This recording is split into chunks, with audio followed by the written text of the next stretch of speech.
अस्सलाम वालेकुम। Multi stage network में डिले कैलकुलेशन ही को फर्दर कंटिन्यू करेंगे और अब हम जो एग्जांपल सॉल्व करने लगे हैं वो आपके पास एक काफ़ी कॉम्प्लेक्स किस्म का मल्टी स्टेज नेटवर्क है। इसमें ब्रांचिंग भी ऐड है और हर ब्रांच में नंबर ऑफ गेट्स भी मोर देन वन है। इसमें क्या है क्वेश्चन, इसमें मिनिमम डिले कैलकुलेट करना है पाथ ए से पाथ बी की तरफ। तो ये मेरा पाथ ए है और ये मेरा पॉइंट बी है, इसकी तरफ मैंने मिनिमम डिले कैलकुलेट करना है। ये डॉटेड लाइंस पाथ इंडिकेट कर रही हैं और चूज़ एट द एंड मैंने क्या चूज़ करना है, ट्रांजिस्टर का size to achieve this delay. जो डिले की वैल्यू आएगी उसको अचीव करने के लिए ट्रांजिस्टर के क्या साइज़ होने चाहिए वो भी मैं इसमें कैलकुलेट करूँगी। ओके, जब स्टार्ट करते हैं वन बाय वन। काफ़ी डिटेल मैंने ये एग्जांपल राइटअप की है। तो इसमें आप सबसे पहले कैलकुलेट करने लगे हैं लॉजिकल एफर्ट। ठीक है, तो लॉजिकल एफर्ट बेसिकली हर स्टेज के लिए इंडिविजुअली कैलकुलेट करनी है और फिर उनको आपस में क्या करना है, प्रोडक्ट कर देना है according to the formula of the logical effort. I know that for the 2-input NAND gate the logical effort is 4/3 and for the 3-input NAND gate the logical effort is 5/3। ये वही path है जिसमें हम delay calculate करने लगे हैं from A to be वाला path. तो इस वजह से मैंने लॉजिकल एफर्ट्स जो लेनी है उस पाथ के अंदर जो मेरे गेट्स आ रहे हैं उन्हीं गेट्स को कंसीडर करना है। अच्छा, तो लॉजिकल एफर्ट जो है 2-input नॉर की वो भी 5/3 के इक्वल होती है। इनको अगेन कैलकुलेट करने की ज़रूरत नहीं है, आपको ऑलरेडी पता है कि ये कैलकुलेशंस कैसे हुई हैं। Just you need to put on the values according to the number of inputs of the gate and at the end आपने मल्टीप्लाई करना है इन सबको। You have to multiply all these 3 logical efforts. तो total जो result आया है वो मेरे पास आ जाएगा 100/27। ये मेरी लॉजिकल एफर्ट कैलकुलेट होगी है ए टू बी पाथ की। ओके जी, इसके बाद हम देखेंगे पाथ इलेक्ट्रिकल एफर्ट। और पाथ इलेक्ट्रिकल एफर्ट पाथ ए जो है ये अगेन इसको मैंने थोड़ा सा रीड्रॉ किया है। ये पाथ बी, ठीक है, इसको रीड्रॉ अगेन किया है। अब हम क्या कैलकुलेट करने जा रहे हैं, पाथ इलेक्ट्रिकल एफर्ट। अब इस पाथ के एंड पे जो आउटपुट हमें कैपेसिटेंस अवेलेबल है that is 45C। According to the definition C out divided by the C in. और अगर याद हो प्रीवियस एग्जांपल में मैंने आपको बताया था कि अगर गेट पे इस तरह की कोई चीज़ लिखी हुई है then it means it is the input capacitance. तो आउटपुट कैपेसिटेंस को हम डिवाइड कर देंगे इनपुट कैपेसिटेंस के साथ, तो हमारे पास आ जाएगा पाथ इलेक्ट्रिकल एफर्ट। ठीक है, अच्छा, अब अगर आपको याद हो तो लास्ट एग्जांपल में हमारे पास कोई ब्रांचिंग अवेलेबल नहीं थी, तो सिंगल एक पाथ था, तो इसलिए हमारे ब्रांचिंग एफर्ट 1 हो गई थी। इस केस में देखें हमारे पास ब्रांचिंग अवेलेबल है। ठीक है, तो मुझे क्या कैलकुलेट करना है, हर स्टेज के लिए, इस स्टेज के लिए ब्रांचिंग एफर्ट कैलकुलेट करनी है और मुझे इस पॉइंट के लिए भी ब्रांचिंग एफर्ट कैलकुलेट करनी है, एक्स पॉइंट के लिए भी। तो इसको कैसे कैलकुलेट करना है, इसके लिए हम देख लेते हैं। इंडिविजुअली B1 कैलकुलेट करना है और फिर मुझे B2 कैलकुलेट करना है। अच्छा, अब अगर थोड़ा सा स्टार्ट में देखें तो एग्जाम्पल के अंदर इस स्टेज के लिए जो नैंड गेट है उसका साइज x लिखा है और इस स्टेज के लिए जो गेट है उसके लिए साइज y लिखा है, यानी कैपेसिटेंसेस उसकी x एंड y है। तो इसी के रेफरेंस से हम क्या करेंगे, अपनी ब्रांचिंग एफर्ट कैलकुलेट करेंगे। तो यहाँ पर आ जाते हैं, मैंने रीड्रॉ किया है अगेन सर्किट। ये इसकी वैल्यू x है, इसकी वैल्यू भी x है और इसकी वैल्यू भी x है। ठीक है, और इसकी वैल्यू y और इसकी भी वैल्यू y है।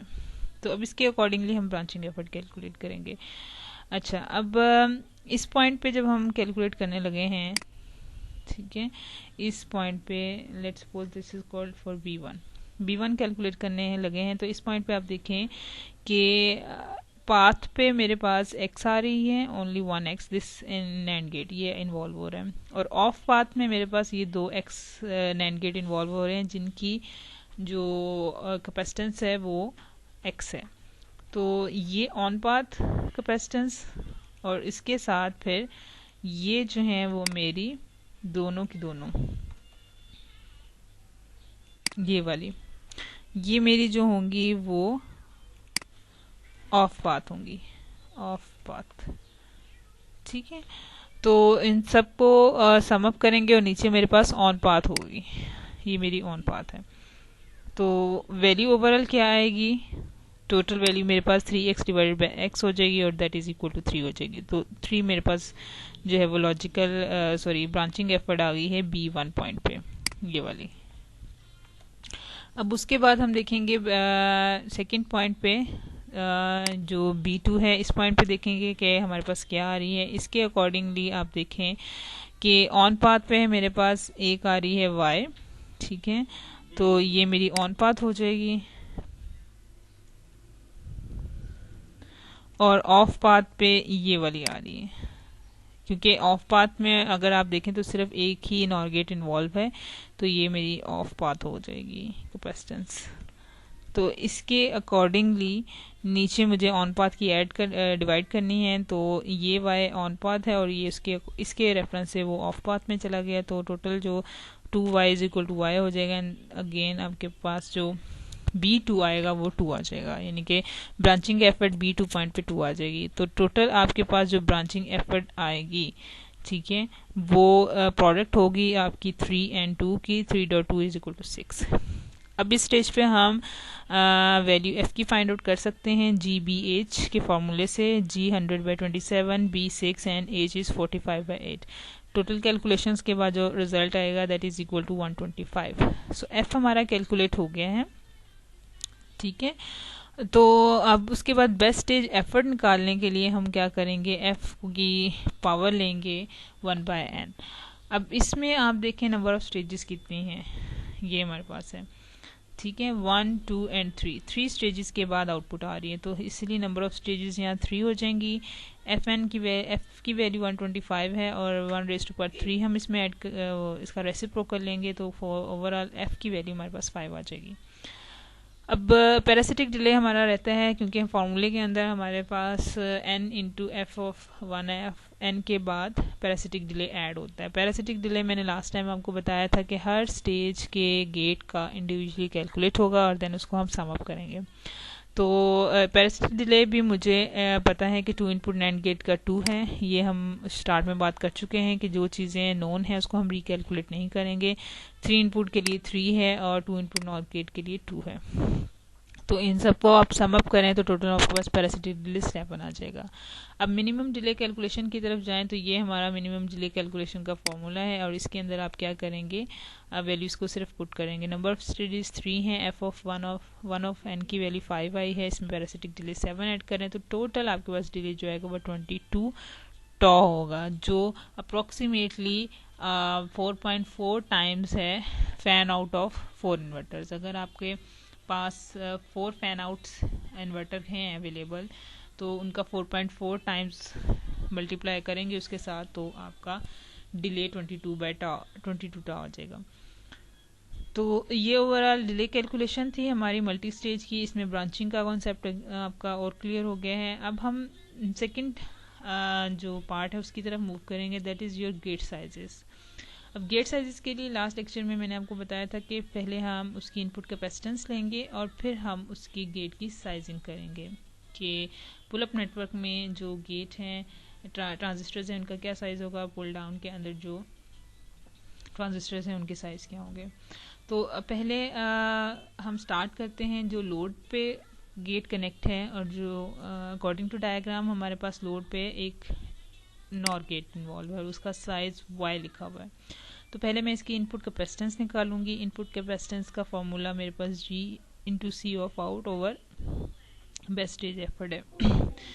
इस पॉइंट पे देखें लॉजिकल एफर्ट मेरी इस 2 इनपुट नॉर गेट की 5/3 है और आउटपुट कैपेसिटेंस इस नॉर गेट के लिए 45 है। तो 45 multiply by the logical effort, और 5 ये वो वैल्यू है जो एफ हेड की बेस्ट स्टेज एफर्ट की हम ऊपर निकाल चुके हैं। तो इसको हम जब कैलकुलेट करेंगे वैल्यू मेरे पास 15 आ जाएगी। ठीक है, अब मुझे पता है 2 इनपुट नॉर गेट बेसिकली उसकी सीमॉस डायग्राम कुछ इस तरह की है, और इसमें थोड़ा सा ये वैसे 2 डिफरेंट कलर यूज़ किए थे लेकिन शो नहीं हो रहे। इसमें जो एक्चुअल साइज था 2 इनपुट नॉर गेट का वो 4 होता है पुल अप के लिए और 1 होता है पुल डाउन के लिए। ठीक है, ये 13 नहीं है, ये बेसिकली कलर चेंज किया, 3 लिखा था, वो भी मैं बता देती हूँ आपको। मीन्स जो एक्चुअल 2 इनपुट नॉर गेट है उसकी साइजिंग अगर देखें तो 4 पुल अप नेटवर्क के लिए और 1 पुल डाउन नेटवर्क के लिए। तो अकॉर्डिंग टू दिस जो P/N रेशियो है वो 4/1 होनी चाहिए। अब ये इनपुट कैपेसिटेंस की वैल्यू आई है जनरल 15। अब इसको हमने इस पुल अप और पुल डाउन में इसको डिवाइड करना है, और डिवाइड करने का रूल ये है कि वो इस रेशियो को मेंटेन रखे। वैल्यू हम कुछ इस तरह दें पुल अप और पुल डाउन में, 15 को इस तरह डिस्ट्रीब्यूट करें पुल अप नेटवर्क में और पुल डाउन में कि ओवरऑल रेशियो क्या बने, 4/1 रेशियो बने, जो कि एक्चुअल नॉर गेट के साइज के इक्वल हो। ठीक है, तो उस हिसाब से अगर मैं पी नेटवर्क यानी पुल अप नेटवर्क में साइज 12 कर देती हूँ और एन नेटवर्क में साइज 3 कर देती हूँ, तो ओवरऑल अगर मैं रेशियो निकालूँ 12/3 इज इक्वल टू 4/1, और ये 4/1 रेशो जो है वो बेसिकली इस रूल को मैच कर रही है और इसके अकॉर्डिंगली आ रही है जो हम चाह रहे थे।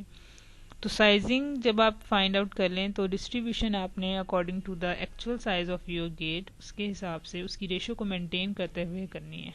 ठीक है, तो ये बेसिकली 12 मैंने मॉडिफाई करके लिखा था for y is equal to 15 के लिए, और यहाँ क्या आएगा, 3 आएगा। 3 इसके लिए है और 3 इसके लिए है और 12 इसके लिए हो जाएगा और ये 12 इसके लिए हो जाएगा। ठीक है, अच्छा अब ये वर्क किया है हमने जो आउटपुट के साथ हमारा गेट इन्वॉल्व था। अब इसको बैकएंड पे लेके आए। बैकएंड पे हमने नैंड गेट की साइजिंग करनी है जिसकी वैल्यू x गिवन थी।